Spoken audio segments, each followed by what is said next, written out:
Pois é, o Tarcísio de Freitas estava recebendo muitas críticas, porque ele estava com um discurso bem morno, né? Ou seja, ficava ali com os ministros do STF, ao mesmo tempo que falava que estava com o Bolsonaro, enquanto o Bolsonaro está sendo injustiçado, e acabou que os apoiadores do Bolsonaro não gostaram muito disso, não, começaram a pressionar o Tarcísio. Até que o Tarcísio resolveu tomar postura. Foi lá no 7 de setembro, chamou o Moraes de ditador, pela primeira vez citou o nome do ministro, e disse que precisa aprovar uma anistia ampla, geral e restrita, que os abusos do judiciário precisam acabar e que ele ia articular com o Centrão por uma anistia. E sim, o Tarcísio teve esse poder de trazer o Centrão para o lado dele, ainda mais do que o próprio Bolsonaro. E é possível que a anistia passe em virtude do Tarcísio. A gente vai para a tela do nosso aplicativo que eu vou te explicar alguns pontos. Primeiro, o Tarcísio precisou subir o tom, é verdade. Tarcísio, inclusive sobre a anistia, ele não recuou em relação ao ministro Supremo Alexandre de Moraes. Mas você acha que não ia ter resposta?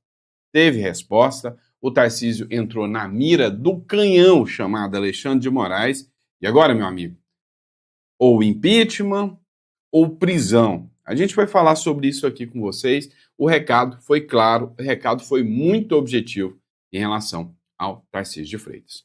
Outro ponto que a gente vai falar também é sobre o Eduardo Bolsonaro, que teve ontem uma grande vitória.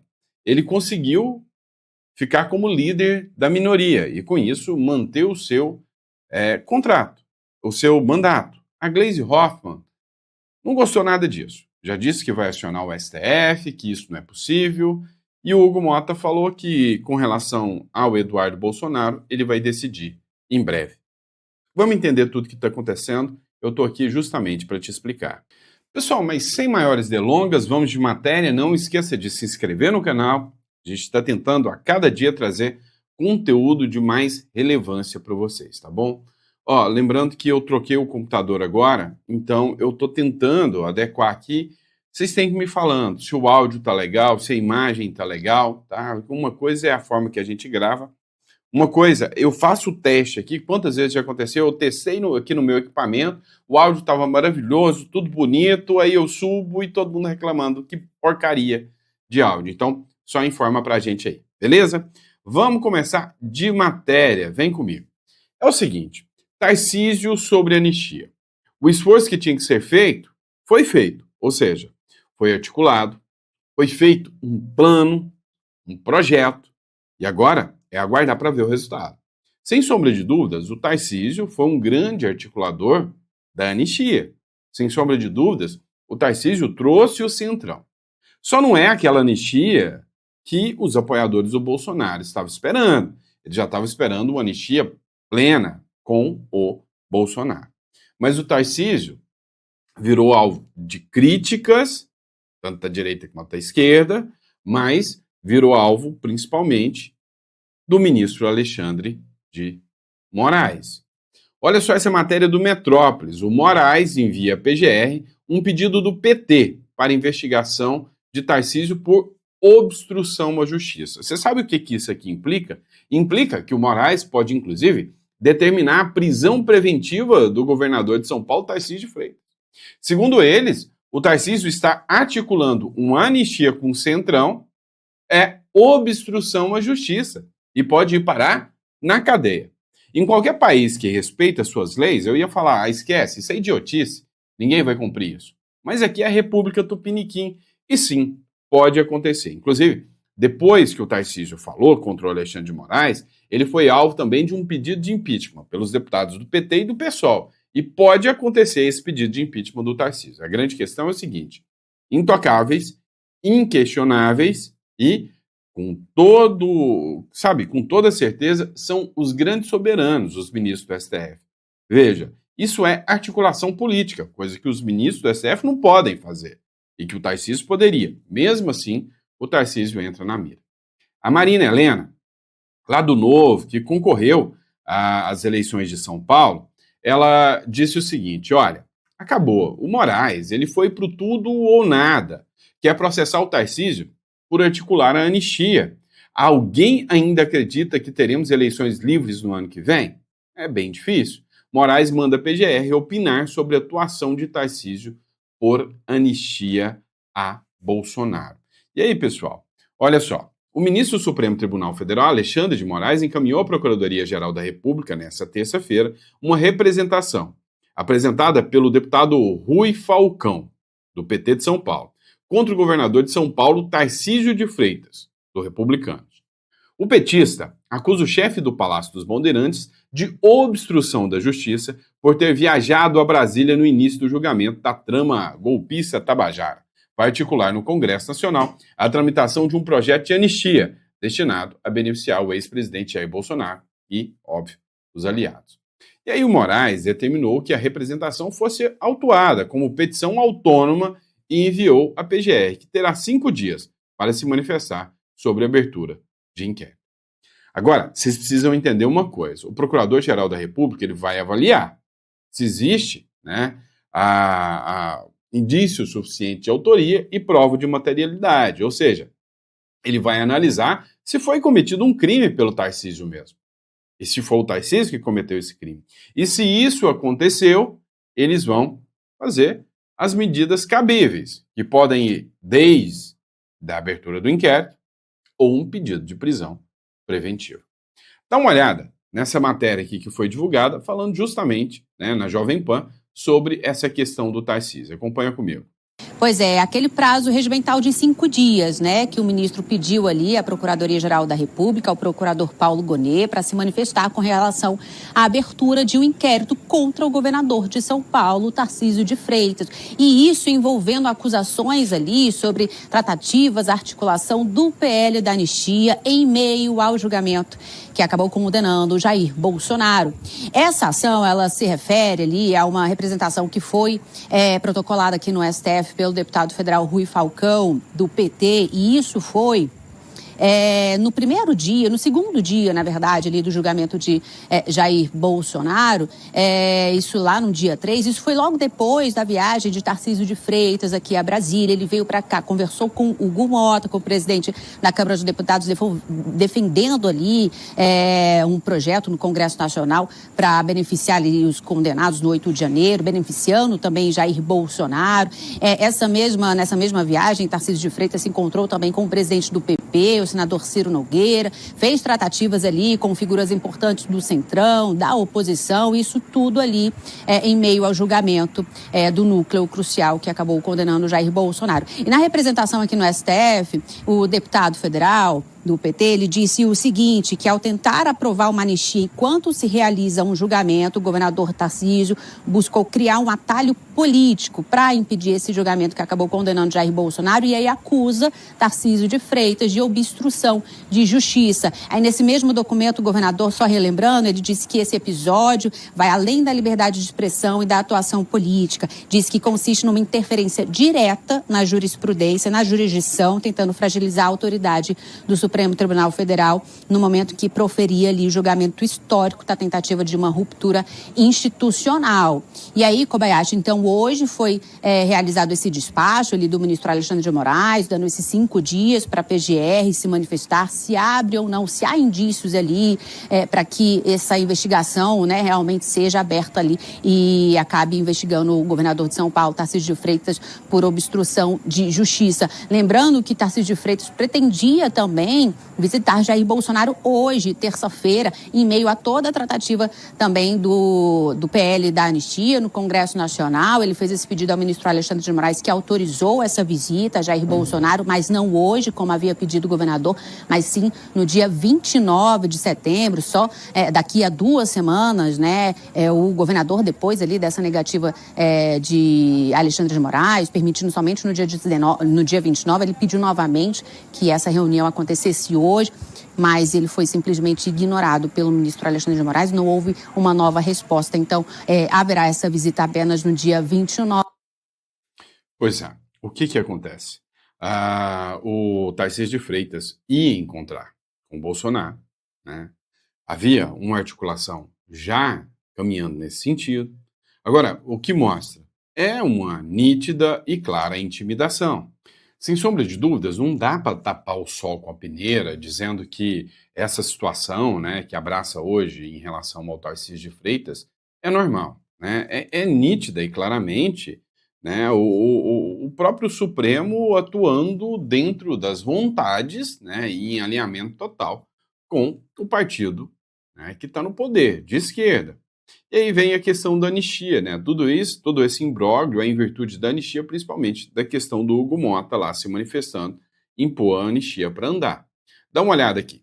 Gleisi Hoffmann, né, para barrar a anistia, Gleisi Hoffmann pede que ministros liguem para deputados. Começou uma força-tarefa.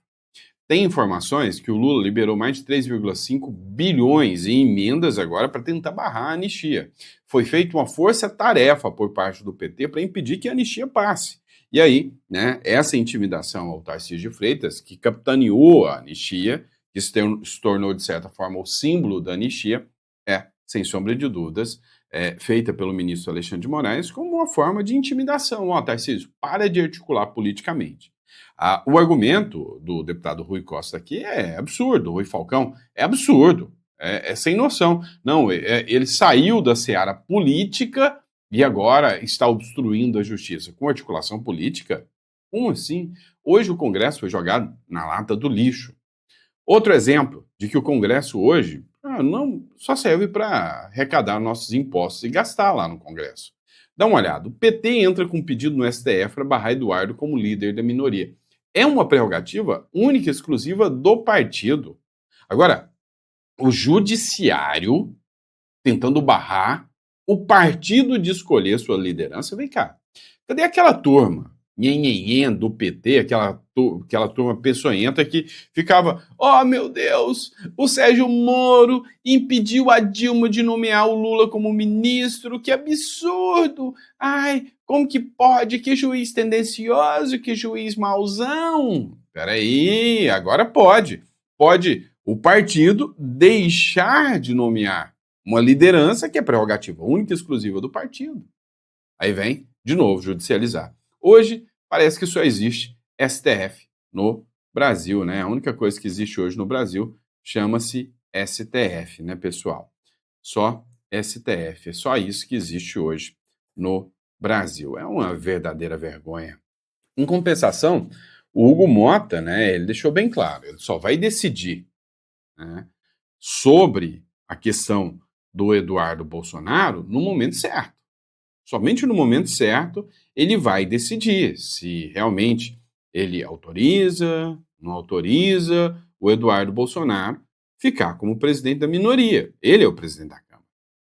Agora, a grande questão é a seguinte: se ele fica como presidente ali da minoria, né, o Eduardo Bolsonaro, ele mantém o mandato. Quem tem a prerrogativa, que é o presidente da casa, falou, no momento certo eu vou decidir. Só que agora não dá mais. Por quê? Porque o STF vai decidir se ele pode ou não pode, né? Vamos lá, vamos falar sobre o que foi aprovado ontem na Câmara dos Deputados. Centrão e oposição votam pró-PEC e dissidentes da esquerda consolidaram a maioria. É o seguinte, ontem foi aprovado uma PEC polêmica, mas estupidamente polêmica. É o seguinte, a esquerda hoje chama de PEC da blindagem. E não estão errados. Tem razão. É uma PEC da blindagem mesmo. Em tempos normais, isso aqui deveria ser classificado como o pior absurdo do mundo. Ou seja, consolida o Brasil como um país de impunidade, um país que passa a mão na cabeça de corruptos. Mas nos tempos atuais, isso é questionável. Dá uma olhada e você vai entender o porquê. A aprovação da PEC da blindagem, proposta que dificulta a prisão e a abertura de ações penais contra parlamentares, foi aprovada em primeiro e segundo turno, graças a um esforço quase unânime dos partidos do Centrão, em aliança com o PL do partido de Bolsonaro. A gente precisa entender um pouco sobre essa PEC da blindagem, tá? Resumindo, é assim. Hoje, com a aprovação desse texto, que ainda precisa passar pelo Senado, e depois do Senado, ainda vai para o Lula, que tem que aprovar ou vetar, né? Essa situação, na verdade, nem vai para o Lula, é uma PEC, tá? Desculpa, não é um projeto de lei, é uma PEC. Já vai direto para aprovação, que pode ser declarada inconstitucional pelo STF, diga-se de passagem.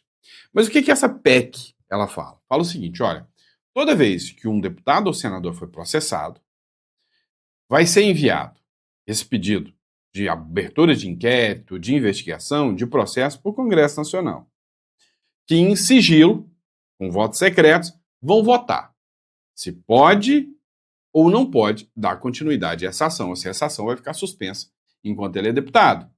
Por isso chamou o nome de PEC da impunidade. Agora, vamos parar para pensar no seguinte, por outro ponto. Se a gente está falando em passar a mão na cabeça de corruptos, sim, os corruptos deitam e rolam. Mas já não é o que acontece no Brasil hoje? Ultimamente você anda vendo algum corrupto ir parar na cadeia com ou sem PEC da blindagem? Não. Mas, em compensação, você está vendo muito deputado de oposição indo para a cadeia, não tá? Então, esquece a questão de corrupção. Corrupção é o programa de governo hoje. Esquece isso aí. Hoje, o que você tem que entender é que há uma perseguição em ação. Por isso que a gente vai ler esse editorial aqui, essa matéria do editorial central que eu escrevi aqui. Você vai analisar isso aqui e depois nós vamos balancear isso aqui com um vídeo do Kim Kataguiri. Eu preciso que vocês prestem atenção, mas abram a mente, tá? Eu sei, Kim Kataguiri, não! Peraí, abre a mente e escuta para vocês verem o que ele falou. Matéria, PEC da blindagem.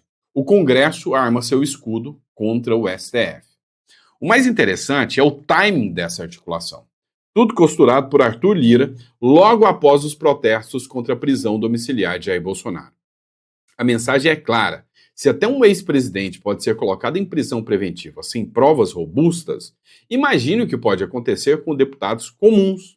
O Congresso parece estar dizendo ao Judiciário: aqui não, quem manda somos nós. É praticamente uma resposta direta à judicialização da política que vem sendo usada como arma preferida da esquerda e parte do STF para perseguir os adversários. No final da tarde, a PEC pode ser vista como um escudo contra o arbítrio dos togados que confundem justiça com militância. Claro, a imprensa vai vender como autoproteção da classe política. Mas, convenhamos, em tempos de ditadura judicial, talvez blindagem seja apenas instinto de sobrevivência. Afinal, quem vigia? Os vigilantes. Esse foi o texto que eu coloquei aqui no editorial central, tá, pessoal? Agora, eu quero que vocês analisem o seguinte. Esse aqui é o deputado federal Kim Kataguiri. Eu vou sair daqui e vou para o Instagram, vou sair. Eu quero que você preste atenção num vídeo que ele fez, e ele não está errado. Mas o momento é que tem que ser analisado com cautela. Dá uma olhada aqui, tá? Ó, presta atenção. Dá vontade de desistir. É o que escreveu, né? O Kim Kataguiri aqui. E tem um monte de gente falando, poxa, o Nicolas votou a favor, que fique bem claro, que o eleitor dele leia isso. Se você tem vontade de desistir, imagina a gente que paga por tudo isso. Kim Kataguiri e Rosângela Moro foram os únicos do União Brasil que votaram contra. Parabéns. Mas presta atenção nisso aqui. Olha, esse é um dia que dá vontade de desistir. Eu acabei de chegar da Câmara dos Deputados, a gente votou agora a PEC da blindagem, votei contra, né, um texto que estabelece o seguinte: um deputado, um sujeito se elege deputado, ele mata uma pessoa, ele estupra uma pessoa, ele é um pedófilo, ele é um traficante, ele desvia dinheiro público. Para começar um processo contra essa pessoa, não estou nem falando de prender, estou falando para começar um processo, não estou nem falando de ter uma medida cautelar, não estou falando de busca e apreensão, não estou falando de apreensão de passaporte, estou falando para começar um processo criminal contra essa pessoa. Essa PEC determina que precisa ter uma votação secreta na Câmara dos Deputados, então você nem vai saber se seu deputado votou para prender ou para soltar vagabundo, para daí ele poder começar a responder o processo, né? E eu vejo gente, eu tô há 6 anos exercendo o mandato, eu vejo gente que estava participando de manifestação comigo, em defesa da Lava Jato, pelo impeachment da Dilma, contra o Petrolão, né, na defesa do combate à corrupção, votando a favor desse texto. É muito desesperador, né? Primeiro, você trabalha muito numa casa que é pouquíssimo produtiva e que dá pouquíssimo resultado. Quando sai coisa boa, é coisa pequena. Quando sai coisa ruim é uma tragédia, né? É uma coisa que me lembra até do que o Roberto Campos falava, né? Que quando a primeira vez que ele chegou no Congresso, ele pensou que estava lá para fazer o bem, né? Aí quando ele chegou lá, ele descobriu que estava lá para impedir o mal, que não tinha como melhorar as coisas, só tinha como desacelerar o desastre, né? E é o mesmo sentimento que eu tenho agora. Olha tudo que a gente passou, o tanto que a gente lutou, tudo que a direita fez, o quanto ela se manifestou, o quanto denunciou escândalos de corrupção de esquerda, do PT, o tanto que a gente foi perseguido, foi atropelado por um sujeito do MST, tentaram me matar, a Dilma colocou o Cardoso para fazer dossiê contra mim com 19 anos de idade, e a gente denunciando corrupção, para basicamente a gente institucionalizar a bandidagem com uma PEC que permite, por exemplo, que alguém do PCC dispute a eleição e com o voto secreto dos seus colegas nunca tenha um processo criminal contra ele, sendo um faccionado. É de causar desesperança. E ver gente ainda aplaudindo isso. E ver deputado falando com orgulho que está votando a favor disso. E com um eleitor que se diz de direita apoiando um negócio desses. Achando que tá certo eu blindar todo o centrão dos seus escândalos de corrupção com esse discurso vazio.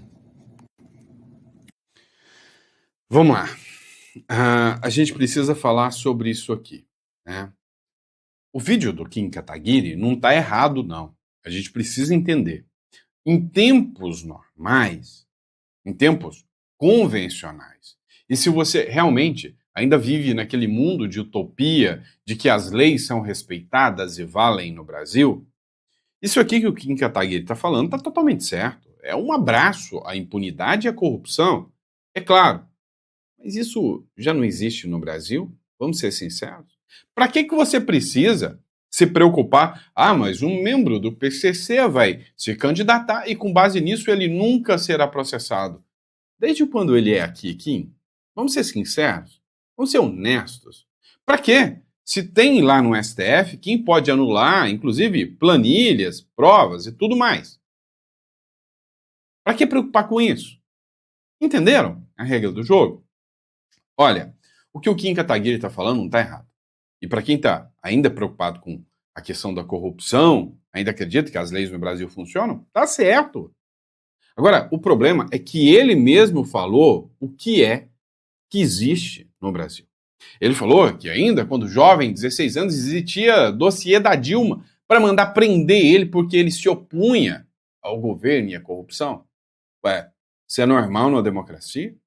Peraí, o negócio é que o Kim Kataguiri, ele não faz a oposição ao PT e a oposição aos abusos que o judiciário vem fazendo, então ele não tem o risco de ir para a cadeia. Ele brinca de fazer oposição, enquanto o sistema olha para ele e fala, não, deixa aquele para a gente fingir que a gente tem oposição. Mas não tem. Porque quem faz oposição mesmo vai parar atrás das grades, da cadeia. Olha só o que acontece com o Marcos Duval, olha só o que aconteceu com o Daniel Silveira. Então, cá entre nós, né, Carlos Jordi, todo mundo que resolve ser crítico ao sistema. Então, assim, cá entre nós, concordo com o Kim Kataguiri, do ponto de vista de corrupção, é um escárnio, é um golpe. Agora, deixar do jeito que está é continuar deixando o Brasil sem oposição nenhuma, tá? Bora lá, pessoal, vamos falar sobre isso aqui, ó.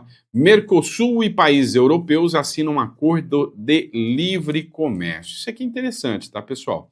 Ó, alguns países, né,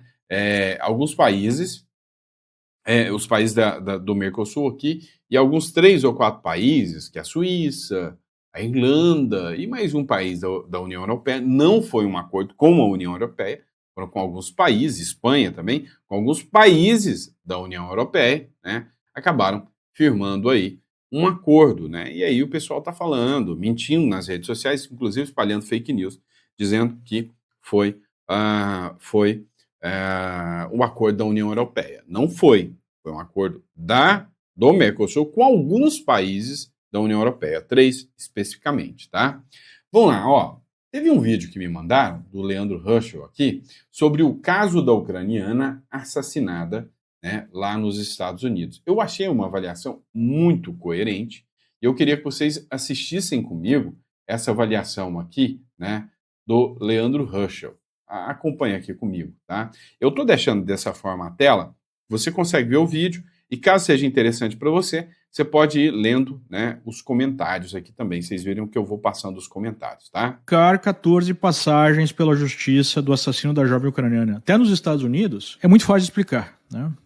Em primeiro lugar, quando eu vi essas cenas, e foi ao ar não só aquele vídeo mais curto, mas um vídeo longo, mostrando todo o assassinato, eu passei muito mal, eu não consegui dormir aquela noite. Então as cenas mostram uma jovem branca assassinada por um criminoso negro com uma faca, que deu 3 facadas no seu pescoço. E depois foi revelado que ele tinha 14 passagens pela polícia. Como é que se explica isso? É simples.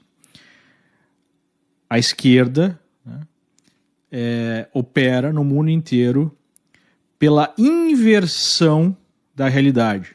Então, vítimas seriam os verdadeiros criminosos e os criminosos seriam as vítimas. Então, pelo sujeito ser negro, simplesmente, ele já é um oprimido. E aí ele não pode ser responsável pelos seus atos. E aí o sistema criminal, isso foi implementado e ganhou tração, especialmente depois do movimento Black Lives Matter, deve tratar a cor do assassino ou de qualquer outro criminoso como um fator na hora de definir a pena ou de definir uma progressão de regime. E foi exatamente isso que foi implementado em North Carolina, né? A cidade de Charlotte, onde aconteceu o crime num trem. E é por isso que o criminoso, que o animal estava solto nas ruas, porque nós passamos a ter políticas de desencarceramento em massa, já que, segundo a esquerda, isso seria a coisa certa a fazer para combater o racismo. Isso não acontece só no Brasil, acontece também nos Estados Unidos. Na verdade, de uma certa forma, nos Estados Unidos até de maneira mais profunda do que no Brasil, especialmente em estados ou cidades controlados pela esquerda, né? Então, é justamente por isso. Essa política está promovendo violência, morte, sofrimento. E, de maneira mais paradoxal, quem mais está sofrendo são as comunidades negras aqui nos Estados Unidos, em que diminuiu o policiamento. Porque se a polícia é tratada como racista e tudo mais, e você ter a repressão ao crime é tratado como, de uma certa forma, algo racista, a polícia se retira desses locais e aumenta o nível de criminalidade nesses bairros mais pobres, que são majoritariamente negros, né? E aí você tem os negros como as vítimas, em maior número, de políticas da esquerda que dizem defender esse mesmo grupo, essa mesma minoria. É isso que está acontecendo e é por isso que nós temos criminosos nas ruas. No Brasil, algo que acontece há muito mais tempo. Simples assim. E, sabe, não que seja relevante, e nem de longe eu estou falando que, bem feito, mas essa própria moça, que foi a vítima nessa aqui, né, ela defendia, ela era de esquerda. Então, o que o Leandro Ruschel está falando tem muito a ver. Aqui no Brasil, não é de hoje que saem matérias dizendo que o crime organizado financiam jovens para passarem na OAB, para passarem em concursos de juiz, de promotor, de policial, tudo isso amando, né, e a função do crime organizado, né? Sabe, o Brasil está indo por um caminho absurdo, é um reflexo direto do que vem dos Estados Unidos para cá, né? Então, sem sombra de dúvidas, é um reflexo direto. Então, sabe, assustador isso aí. Vamos lá, pessoal. Outra matéria aqui, matéria do Editorial Central. Padilha diz que está nem aí quanto a não receber o visto para os Estados Unidos. Pois é, o Padilha foi barrado, né, principalmente por causa da questão dos médicos cubanos. Ele era o ministro da Saúde da Dilma na época. Os Estados Unidos acusam que naquela época eles estavam fazendo uma espécie de trabalho escravo. Sim. E aí, né, ele foi acusado justamente de ter facilitado aquilo que era utilizado para financiar a ditadura cubana. Agora, em compensação, os Estados Unidos começou a dar uma recuada, voltar atrás um pouquinho, inclusive, em relação a algumas agendas, como, por exemplo, dá uma olhada nessa questão aqui, ó. Os Estados Unidos liberam visto a Lewandowski para a Assembleia Geral da ONU. Pois é, pessoal. Olha só, Estados Unidos, eles fizeram uma série de retirada, né, de vistos para um monte de pessoas do governo Lula. Inclusive, os Estados Unidos tirou vistos de gente da delegação do governo Lula que ia lá na ONU.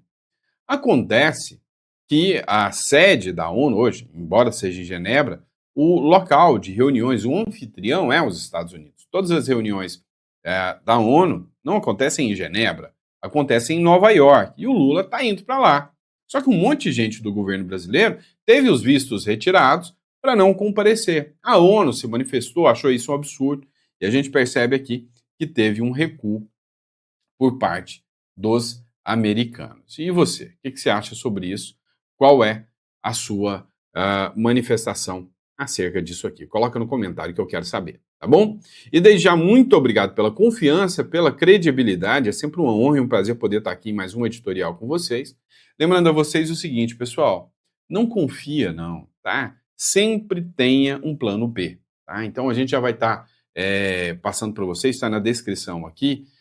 Clique aqui e se você quer a nossa ajuda para você ter a cédula uruguaia, para você tirar a residência uruguaia, a gente está aqui para te ajudar. Você vai poder ter uma conta em dólar em outro país, com a proteção de um país que tem segurança jurídica, que as leis são respeitadas. É a cédula mais barata, se você comparar com a do Paraguai, é muito mais barata do que a do Paraguai. Se você comparar com o Green Card americano, por exemplo, muito mais barato. E você pode ter os mesmos benefícios. Você pode ter a cédula do Uruguai, morar no Brasil e fazer todos os seus investimentos em ETFs americanos, por exemplo. Tá bom? Então, se você precisa de, auxílio nisso, clica aqui na descrição. A gente está aqui para te ajudar, tá bom? Grande abraço, fica com Deus e até o próximo editorial.